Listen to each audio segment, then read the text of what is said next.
What's up, YouTube?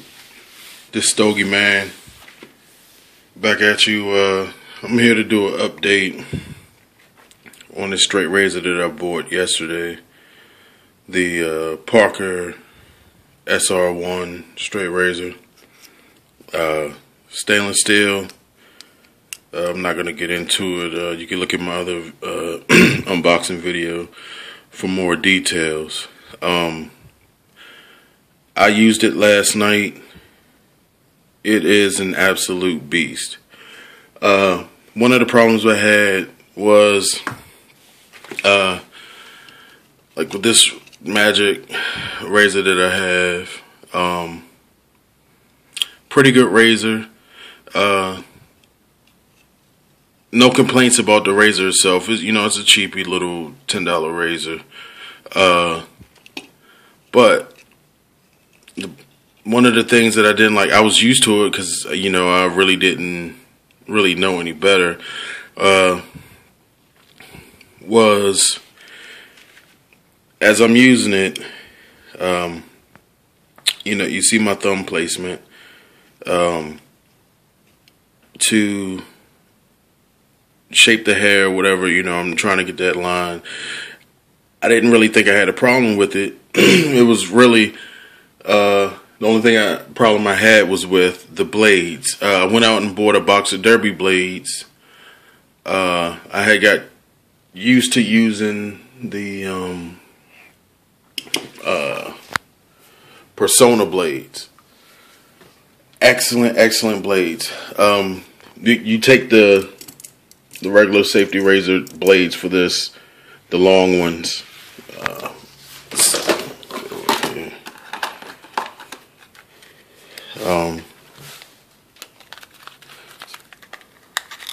If I can get the pack open. They take the long ones like this, almost like a razor scraper blade, but they're made specifically for this one. This is a good razor. I like it for certain things. It gets the job done. But as you can see, the razors, it's pretty big. And with this, there's like absolutely no weight with it. But I mean, it gets the job done. Happy with it. But the Persona blades that I'm talking about are these. They're the ones that you snap in half, like your shark blades and your derbies. These you snap in half. I absolutely love these blades. The coating that they put on these blades allow them to glide across the face, whether it's dry or wet. I mean, and they're super sharp, but they are expensive, as well as these. These blades run about $5 or $6 for a pack of 5.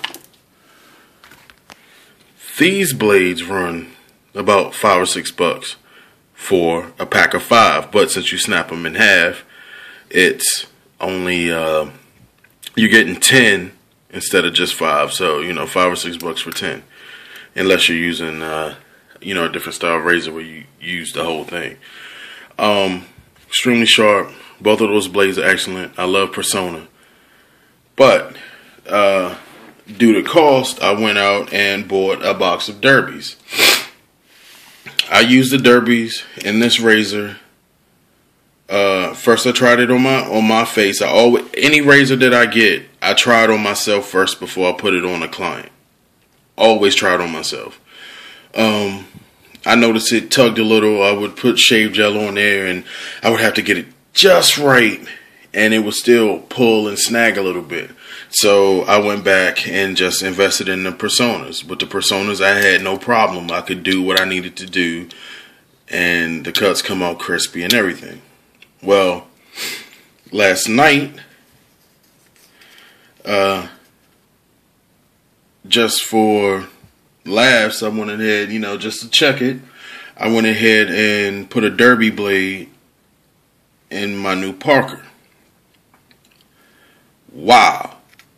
It's like I had a totally different razor blade. I put it in here. I tried it on my face first. Absolutely dry, no sweat, no nothing. Smooth. It gives you the perfect pitch. I guess the perfect tension.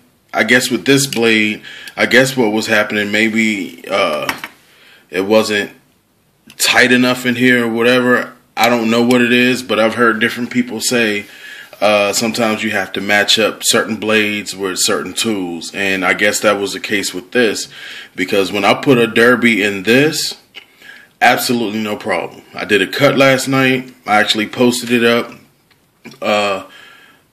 I did that with my BGRVs, my Wall Seniors, and this straight razor with a derby blade. Something else that I found out, okay, you can use this blade, you know, just like everybody else. You know, you have a position, you're doing your cut.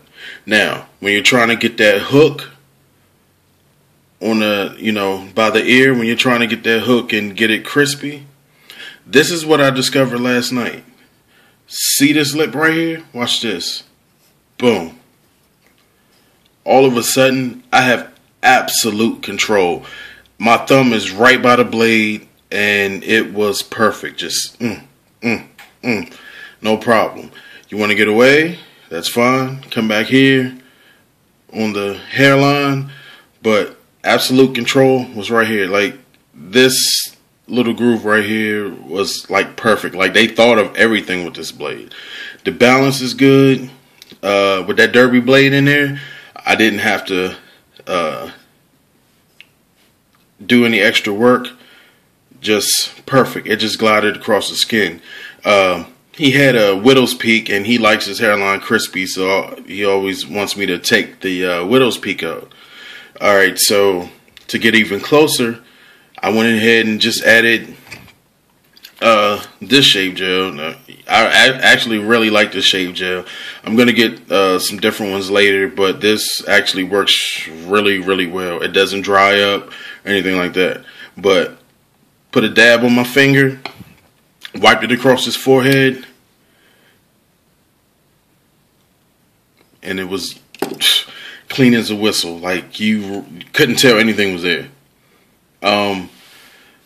As well as it cut dry, it was that much better with the shave gel. You know, some people prefer to do the dry shave because it leaves that, you know, the dry skin around the hairline and makes it look extra crispy. Some people don't like that. So, I mean, it all depends. But that was just an added bonus. This little hump right here just gives you absolute control. You can either shave back here, or like I said, with that hook, I mean, with that hook, I had it right here, and perfect. I have to give this blade an A+. I really like it. This latch right here is super tight, will not come open. You really actually need two hands when you take this apart. I hear some people complain about certain razors where this part right here will pop loose. Not with this. I mean, it's precision made. For the price I paid for this, I really couldn't ask for anything, you know, better. I really do love this razor, and I would suggest, you know, if you're a barber and, you know, you like razors or whatever, I would suggest just giving this a try. I don't think you will be disappointed. That's it. Till next time, guys.